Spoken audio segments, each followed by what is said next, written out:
문예지 탐구방송 요즘 소설 이야기 94번째 이야기 시작합니다.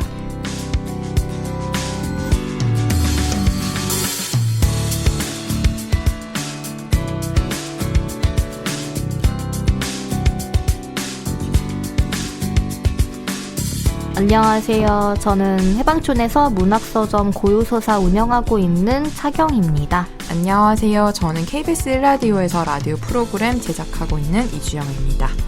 네, 오늘 저희가 창작가 비평 2021년 여름호 들고 왔는데요.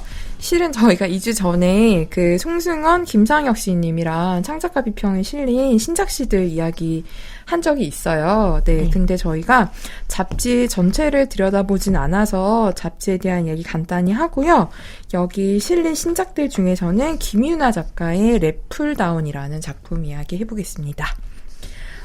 창작가 비평은 조금 특집이 사회성 강한 이야기들 많아요. 그래서 이번 특집도 제목이 재난과 고립을 넘어 전환의 상상으로라고 돼 있어서 요즘 사회 시대에 대한 이야기가 좀 담겨 있는데요. 간단히 기획의도만 좀 읽어드리면 팬데믹 시대 문학이 갖는 상상의 역량이 어디를 향해야 할지 탐구한다라고 돼 있는데 백전평론가 글은 관계적 노동, 그러니까 돌봄에 대한 이야기를 소설 작품을 통해서 좀 풀어보는 한문이 실려 있고요. 김태선 평론가는 우리를 가르는 균열을 응시하고 고통의 목소리에 귀를 기울이는 일도 중요해진다는 점을 강조한다라고 하면서 관련된 시에 대해서 이야기를 하고 있고요. 이런 식의 특집 글이 실려 있고요. 다른 코너들로 넘어가 보면 최은미 작가님 장편 연재 2번째 실려 있고요. 김유나, 김유담, 조갑상, 편혜영 작가의 단편소설 실려 있습니다. 시는 강덕환, 김선호, 김혜순, 도종환, 손유미, 유이우, 육근상, 이기리, 이대흠, 이영광, 이정훈, 임승유, 진은영 시인의 시가 실려 있고요. 이 중에서 저희가 김선호, 임승유 시인 시 지난번에 들여다봤었고요. 네. 2022년 대선을 앞두고 조금 큰 시대적 담론에 대해서 좀 이야기를 하는 코너가 또 실려 있는데 지방의 소멸? 에 관련된 좀 이야기, 대담이 실려서 제가 보기에는 앞으로 이제 대선 앞두고 어떤 식의 대전한 시대의 과제가 있는지 이런 이야기를 좀 해보는 그런 대화 코너도 있습니다. 작가 조명에서는 김중미 작가의 장편소설 곁에 있다는 것에 대한 조명이 나와 있습니다. 네, 저희 그러면 이번에 창작가 비평 신작 단편 중에 김유나 작가의 랩풀다운 이야기 한번 해볼게요. 네. 김유나 작가 작년에 창작가 비평으로 처음 작품 발표한 등단한 작가더라고요. 네. 재밌게 읽었습니다. 일단 랩풀다운이라는 작품. 저 제목 한참 헤맸어요. 이게 뭘까? 랩풀다운이. 근데 처음에 좀 나와서 다행이었는데 이거 아셨어요? 아니요. 전혀 전혀 운동과 거리가 먼 사람이기 때문에 나중에 그 소설을 읽고 궁금해서 자세를 이미지로 찾아보기는 했는데 이미지를 봤음에도 어떻게 하는 운동인지 전혀. 왜냐하면 표현 중에 상체를 뒤로 젖히지 않고 발을 가슴 쪽으로 내려야 한다라고 하는데 분명히 사진에는 상체가 뒤로 젖혀져 있는 것 같은데 이게 약간 물론 막 뒤를 완전히 젖힌다는 뜻은 아니겠지만 어쨌든 역시 눈으로 보고 글로 설명을 읽어도 운동은 전혀 어떻게 하는지 모르겠다. 해봐야 알겠지라는 생각으로 그냥 그렇게 봤고 그래 사실은 저도 이 소설을 소개해드리려고 생각을 했던 거는 일단은 재밌었어요. 그냥 소설이 어떤 뾰족한 부분이 있다기보다는 좀 술술 재미있게 읽히면서도 저한테는 신선한 소재들의 등장이 좀 좋았고 그리고 되게 지금 시기랑 맞는 일상적인 얘기들도 좀 섞여 있기도 하고 여러 가지 인물들의 관계도도 막 깊이 있게 들어가는 그런 건 없는데 왜냐면 그 주인공 화자의 사정에 대한 이야기들이기 때문에 근데 뭐 어머니와의 관계라던가 제주에서 만난 동생이라고 해야 되나? 이제 알게 되는 사람에 대한 그런 관계들도 그냥 되게 좀 산뜻하게 풀어가는 게 있어서 그런 것들이 좀 흥미롭다라는 생각을 했어요. 그렇지만 랩풀다운이라는 제목의 의미 자체는 많은 운동 자세 중에 이거를 했을까에 대해서는 사실 어떤 결론을 내리지는 못했어요. 아마 이 자세가 뭐 어렵다거나 기본적인 것이라거나 어떤 그런 의미가 있을 것 같기는 한데 네. 근데 네 그거는 잘 모르겠지만 네. 어쨌든 그렇습니다. 네. 뭐 줄거리 설명해드리자면 네. 석용이라는 인물이 주요 인물인데요. 초점하자라고 해야 되나? 네. 근데 헬스장에서 일을 하고 있는데 어느 날 굉장히 믿어왔던 헬스장 대표가 회원 120명의 이용료를 들고 그러니까 뭐 3개월치 이렇게 보통 끊잖아요. 네. 거액의 돈을 들고 심지어 그 트레이너들의 월급도 몇 달째 밀리고 있는데 잠적을 했고 그래서 그 회원들이랑 그 다음에 트레이너들이랑 뭐 제이 피트니스 먹튀 대책회의 뭐 이런 것도 하기도 하면서 대표를 좀 추적하고 경찰에도 신고하고 이런 상황에 대한 얘기예요. 그런데 이 석용이라는 인물은 대표에게 배신당했다라는 거에 대한 수치심까지 느끼는 거죠. 사람들이 네가 너무 물러터져서 제일 만만한 너를 계속 그렇게 왜냐면 이 사람 월급만 착취된 것뿐만이 아니라 투자금까지 한 6천만 원 있는 거잖아요. 네. 그래서 사실은 그거는 사람들한테 말도 못하고 그냥 자기가 너무 만만해서 당한 거에 대한 수치심 때문에 좀 머리를 써서 제주로 대표의 부모님 댁으로 찾아가는 이야기인데 네. 근데 사실 제주에서도 어떻게 보면 좀 약간의 이용을 계속 당하는 네. 에피소드들도 등장을 하긴 하잖아요. 네. 그런데도 뭔가 이 인물이 변하지 않더라도 저는 나쁘지 않다라는 생각에 이상한 마지막에 좀 따뜻함이라고 해야 되나? 좀 그런 좀 미소가 지어지는 그런 느낌으로 소설이 끝났어요. 그냥 짠하기도 하면서 이 사람이 갖고 있는 이상한 성실성과 이상한 순수성이 오히려 닳지 않으면 좋겠다라는 생각으로 소설을 끝맺게 돼서 그런 좀 사실 좋지 않은 상황의 이야기를 읽고도 유쾌한 마음으로 책장을 덮을 수 있다라는 거는 좋은 감정인 것 같아서 소개를 해드리려고 이거를 좀 골라봤고요. 네. 주영님은 어떻게 읽으셨나요? 일단 저도 재밌게 읽었어요. 그리고 저는 결론부터 얘기하자면 엔딩이 되게 좋았거든요. 네네네. 그 엔딩이 그 석용이라는 사람이 거의 대부분의 제주에서 미션을 실패하고 잠수하러 가는 거잖아요. 그 게스트하우스 주인장 따라서. 근데 그 잠수해서 이제 그 물 안에서 그 석용이 느끼는 감정이나 아니면은 거기서 이제 행해지는 여러 가지 것들에 대한 묘사라고 해야 되나? 좀 길게 나오는데 거의 한 페이지의 문단 나눔이 되지 않고 문단이 아주 길게 한 단락인데 일부러 문단 나누기 하지 않고 길게 한 단락으로 쓰면서 약간 저도 같이 좀 그 물속 깊숙이 좀 잠수하는 느낌을 받았어요. 맞아요. 그래서 저도 사실은 여러 가지 고난 뒤에 그냥 물속에 따뜻하게 좀 가라앉아 있는 느낌이 저도 되게 좋아서 그런 여운이 저한테도 가장 깊게 남았던 게 이 소설에서 가장 좋았던 점이고요. 네. 이 석영이란 인물이 진짜 좀 바보 같긴 한데 저는 사실은 이 석영 인물이 저는 정말 대단한 사람 같아요. 석영. 그러니까 뭐냐면 이 사람이 헬스장 트레이너인데 헬스장이 이제 망하고 나서도 자신을 버티게 하는 것이 육체적인 훈련이잖아요. 그러니까 저는 앞에 이제 그 뭐 아파트 지하 헬스장에서 열심히 운동하고 이런 거나 그래 뭐 저기니까 열심히 하는 거지라고 생각했는데 저는 거기서 약간 좀 놀랐던 게 제주도에 그 떼인 돈 받으러 되게 찾아가서 게스트하우스에 이제 방 잡아서 자려고 하는데 그 자신의 마음, 그 괴로운 마음을 자기가 좀 하기 위해서 다시 침대에서 내려와서 푸시업 시작하잖아요. 아, 저는 너무 짠한 거예요, 여기서. 그래서 12개씩 6세트를 하고서 석영이 하는데 저는 약간 이렇게까지 해서 버텨야 하는 약간 석영이 솔직히 처음에는 약간 이 사람한테 좀 이입이 안 되다가 이런 모습에서 약간 좀 마음이 확 갔던 부분이 저는 좀 있었어요. 그래서 이 사람이 남들이 보기엔 되게 무르다고 하지만 정말 힘겹게 버티고 있구나라는 근데 그 몸으로 버티는 약간 그 느낌이 저한테 와서 좀 이 사람한테 좀 짠한 느낌이 들었고 사실은 석영이 이제 이런저런 작은 사소한 것들로 좀 당하는데 아까 말씀하신 것처럼 그 제주에 와서 당하는 것 중에 하나가 뭐 떼인 돈 못 찾는 건 당연하고 그 이제 숙소를 좀 싼 값에 구하려고 택시기사한테 좀 소개해달라고 했더니 택시기사가 아, 나 좋은 데 안다고 근데 데려간 집이 자기가 아는 게스트하우스잖아요. 근데 또 이제 아들이 이제 그 다이버 무슨 훈련 비슷한 거 하는 그 아들한테 야, 방 좀 줘라 하는데 그 방이 7만 원이야. 그래서 제가 이거 전혀 보고서 싸지 않아.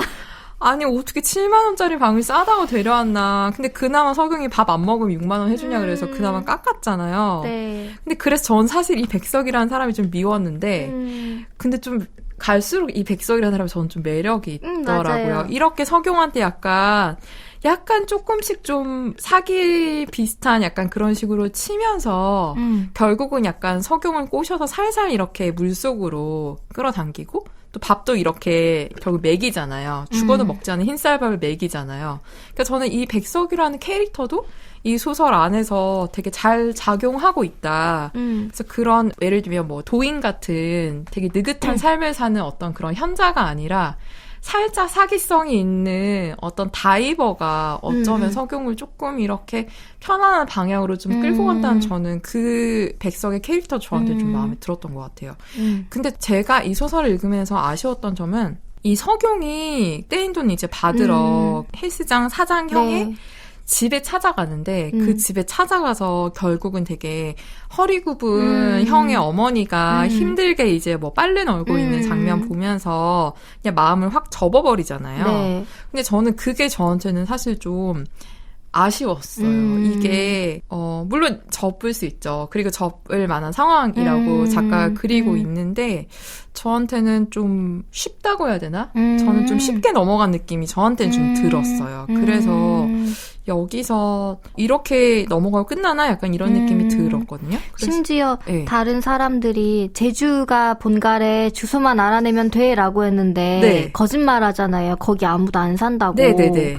그러니까 정말 그냥 순순하게 접은 건지 아니면 안 될 일 같아서 접은 건지는 모르겠지만 그냥 저도 그 장면이 왜냐면은 자기가 그 집 마당에 들어선 순간 할머니가 빨래를 넣는 장면을 봤는데 그 순간 자기도 모르게 줄이 너무 높네를 먼저 생각하는 스스로에게 좀 질려버리지 않았을까? 네, 그러니까 네. 나는 그냥 이렇게 생겨먹은 놈이야 라고 생각을 하고 그 뒤에 일들이 결국 그런 결론으로 가는 맞아요. 그런 것 같긴 했어요. 근데 저는 체념이라기보다는 모르겠어요. 그냥 이런 사람도 있을 수 있지. 우리가 모든 부당함에 대해 다 화를 내고 그렇다고 석용이 스스로에게 화살을 막 돌리진 않잖아요. 어쨌든 자기의 통제를 잃지 않는데 그게 어떤 강박이라기보다는 나는 원래 이런 사람이고 살던 대로 이렇게 살 거야. 그리고 아주 조금 그나마 뒤에 가서 배운 건 백석을 통해 그 물속에서 호흡을 해야 한다는 사실을 배우잖아요. 그러니까 호흡하는 법을 배우는 게 아니라 그러니까 물에선 어떻게 호흡을 해야지가 아니라 물에서는 사람들이 물속에서 자꾸 숨을 쉬어야 되는 걸 잊어버리기 때문에 숨을 쉬어야 한다는 당연한 사실을 좀 깨닫는 걸로 이게 소설이 끝나잖아요. 근데 그 아주 약간의 무언가의 변화 정도가 그냥 저는 약간 납득이 된 것 같아요. 그러니까 정말 그 굴곡이 없이 소설이 이렇게 흘러간 거는 저도 좀 어떻게 보면은 약간은 밋밋하다고 느껴진 건 사실이긴 한데 그냥 이 석용이라는 인물은 그래 이런 인물이겠구나 이런 인물도 있지라는 생각으로 저도 이제 좀 그냥 마침표가 찍힌 그렇게 끝난 그런 면이 있기는 있어요. 저도. 근데 저는 약간 그런 유하게 흘러가는 것들이 뭐 장점이자 약간의 아쉬움이기는 한데 그 사이사이에 그래도 양념들이 있어서 재밌게 읽었던 것 같아요. 어머니 캐릭터도 되게 재밌잖아요. 뭐 누가 시금치를 보내주는데 그거에 대해 이거 나 고문하려고 그러면서 또 묵묵히 그거를 다 까고 있고 아들한테 성격이 너무 잘 까.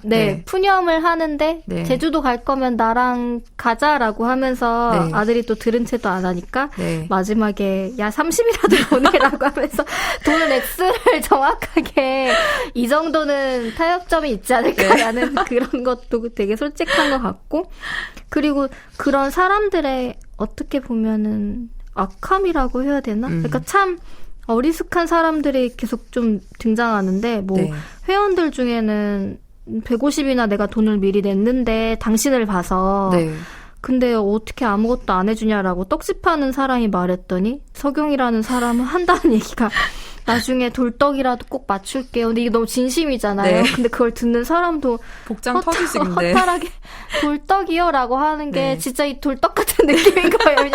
왜냐면 너한테 진짜 말이 안 통하는구나라는 느낌이 있다거나. 네. 근데 사실 상대방도 접었잖아요. 네. 그렇게 되면서. 그쵸. 네. 근데 또 그나마 저는 나쁘다고 생각하는 사람 중에 하나가 석영이 해줄 수 있는 게 없다고 했더니 그러면 집에 와서라도 마사지를 좀 해달라. 근데 네, 이게 맞아요. 이 사람한테 할 얘기는 아닌데 맞아요. 좀 그런 근데 그 정도의 악함이 이 전부인 것 같긴 했어요. 그리고 그 백석이라는 이제 제주에 가서 만나는 사람도 사실 저는 뭐 그 밥을 공짜로 줬는지 나중에 그 숙박비에 넣었을지 아닐지는 모르겠지만 그리고 사실 이 헬스장 대표도 너한테만 주는 거야 이러면서 뭐 나무를 보낸다거나 생색은 네. 있는 대로 다 내긴 하잖아요. 네.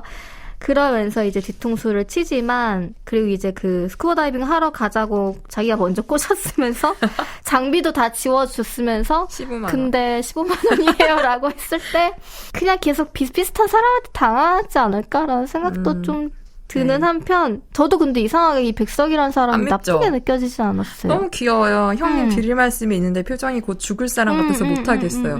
어떻게 미워해 이런 귀여운. 맞아. 네. 그리고 엄마도 계속 무슨 네.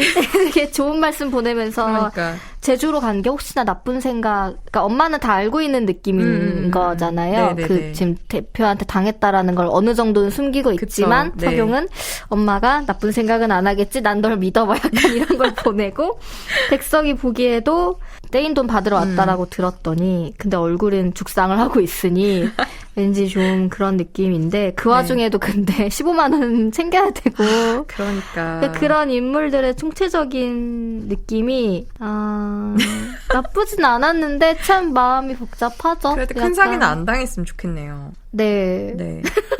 근데 마지막에 뭔가 그 문단이 어쨌든 이 석용이라는 사람이 운동선수로 일하다가 트레이너로 하면서 자기를 좀 혹사까지는 아닌데 그냥 이렇게 사는 거밖에 모르는 사람이었다라는 게 너무 잘 느껴지고 근데 그 사람이 스스로 나 이제 좀 다르게 살래라고 아주 작은 하지만 큰 결심을 하는 걸로 끝나면서 모르겠어요. 그냥 그 왜 코로나 한창 이제 심각하고 할 때 헬스장 운동시설들이 다 엄청 어려웠잖아요. 맞아요. 근데 그 중에 왜 트레이너분 중에 먹방으로 유명해졌던 분이 있잖아요. 막 처음 치즈볼 같은 거 먹으면서 너무 순수하게 감탄하는 표정 같은 게 나와서 되게 유명해진 분이 있는데 나중에 찾아봤더니 그분도 이참에 내가 헬스장을 운영을 못하니까 먹고 싶은 거 실컷 먹을래가 아니라 할 수 있는 게 없어서 유튜브라도 한다라는 생각으로 시작을 했다고 하더라고요. 그러니까 그게 어떤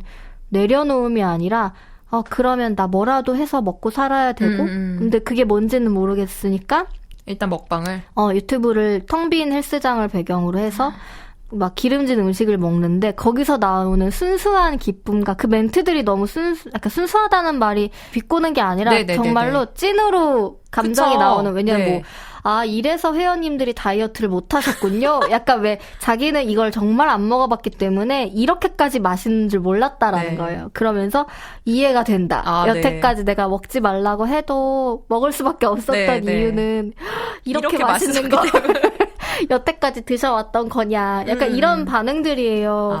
그리고 뒤이어서 이제 어떤 비슷비슷한 걸 하는 분들도 많더라고요. 근데 그분들의 한결같음이 정말 안 먹었더라고요. 그런 뭐 거짓말 같진 않고 뭐 아닌 분도 있겠지만 어떤 거를 순수하게 진짜 너무 맛있다라고. 근데 그 너무 맛있다가 절제를 해왔던 시기 후에 먹는 거기 때문에.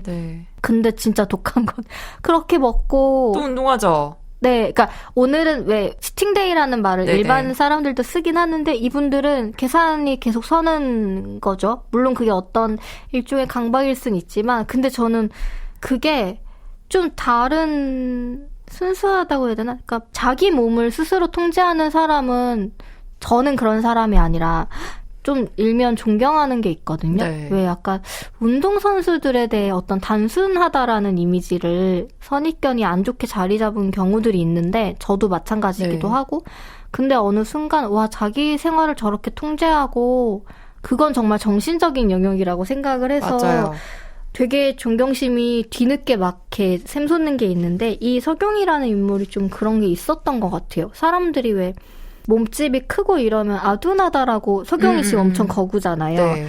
그리고 제주도 가서 분명 이상한데 끌려갈 거라고 엄마가 네. 엄청 걱정을 하는데 다 큰 아들에 대해. 네. 근데 스스로도 이상한 택시기사가 가자는 대로 가면서 이상한 집으로 들어가야 되는 분위기에 아, 나 진짜 걸린 건가? 이렇게 생각을 그러니까 그런 면도 있지만 그게 절대 미련해서라거나 그게 아니라는 생각이 좀 들었어요. 그래서 왜 소설적으로는 잘 만나보지 못했던 저는 캐릭터이기도 하고 여러모로 그냥 재밌게 읽고 나서도 네. 좀 유쾌함이 남아서 그리고 그런 사이사이 들어가는 디테일들도 괜찮고 여름에 읽기에 되게 좋은 약간 뭔가 휴가를 준비하는 느낌도 들었어요. 홀가분해지고 싶은 느낌? 네. 여름 진짜 여름 냄새가 좀 나긴 했던 것 같아요. 네, 그래서 네. 여름호 소설에 되게 잘 어울린다라는 생각이 들어서 한번 네, 슥 읽어보셔도 좋지 네. 않을까라는 생각을 했어요. 저는 사실 등단작은 안 읽었던 것 같아요. 네, 기억에. 저도요. 네. 저희가 아마 안 그냥 넘겼던 네, 것 같아요. 호였던 것 같아요. 네. 네, 되게 능숙한 느낌으로 잘 쓰인 소설이라는 인상도 받았고 재밌게 잘 읽었습니다. 진짜 말씀 들으니까 참 이 서경이라는 캐릭터가 진짜 근래 읽었던 작품 중에선 참 보기 힘든 캐릭터라는 생각이 드네요. 흰 쌀밥도 먹고 그렇게 살겠죠? 그렇게 살았으면 좋겠네요. 근데 그 막 어떤 이게 어디였죠? 아파트 헬스장인가? 왜 네, 아파트 지하 아주머니들이 모여서 간식 먹는 공간으로 쓰시는 거기서 들려오는 대사라던가 네. 그런 것도 뭔가 좀 이 캐릭터를 완성해주는 데 되게 다 좋은 장면들이 많았어요. 엄마랑 시금치 다듬는 장면도 좋았고 베란다에 막 1년 전에 받은 박스 쌓여있는 그런 풍경도 네, 너무 맞아요. 사실적이고 네. 되게 디테일에 신경을 많이 쓴 공을 네. 많이 들인 소설이라는 생각은 저도 들었습니다. 네. 네. 근데 막 그게 어떤 거를 이렇게 재현해내려는 노력처럼 느껴졌다기보다 그냥 좀 자연스럽게 다가온 게 있어서 네. 그런 것도 좋았던 것 같아요. 네. 네, 저희 초여름에 잘 어울리는 랩풀다운이라는 소설 읽어보았습니다. 문예지 탐구방송 요즘 소설 이야기. 다음 시간에는 현대문학 2021년 6월호에 실린 최은영 작가의 신작 단편 소개할 예정입니다. 김윤아 단편 소설 랩풀다운의 일부를 경희님의 낭독으로 들려드리면서 저희는 다음 시간에 인사드리겠습니다. 들어주셔서 고맙습니다.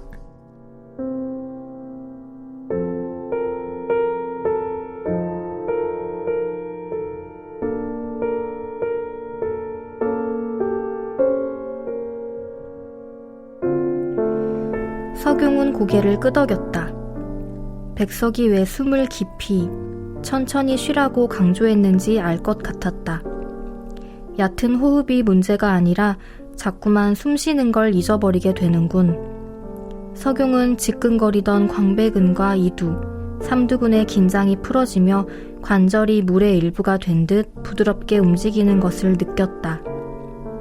백석이 10m 아래로 내려왔다고 알려주었고 서경은 몸을 뒤집어 수면을 바라보았다.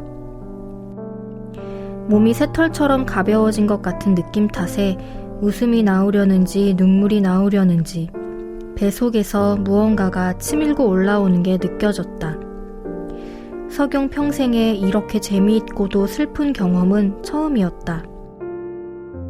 상승 신호를 보낸 백석의 발목을 붙잡고 천천히 수면 위로 올라오면서 서경은 무릎이 꺾인 그날 이후부터 실은 한 번도 놓지 않았던 무거운 바벨을 이제야 물속 깊이 내려둔 것 같았다. 가까워지는 해수면을 보며 서경은 서울로 돌아가지 않기로 결심했다. 제주에 머물며 고요한 물속에서 보낼 더 오랜 시간이 필요했다. 배워야 할 것도 많았다. 물속에서 천천히 깊은 호흡을 하는 법, 물은 몸으로도 건강하게 사는 법, 예선의 가슴 속에서 너무 늦게 건너온 고래에 대해서도 생각해 봐야 했다. 다행히도 서경에겐 돌아가야 할 직장이 없었고 오늘은 겨우 휴일의 첫 번째 날이었다.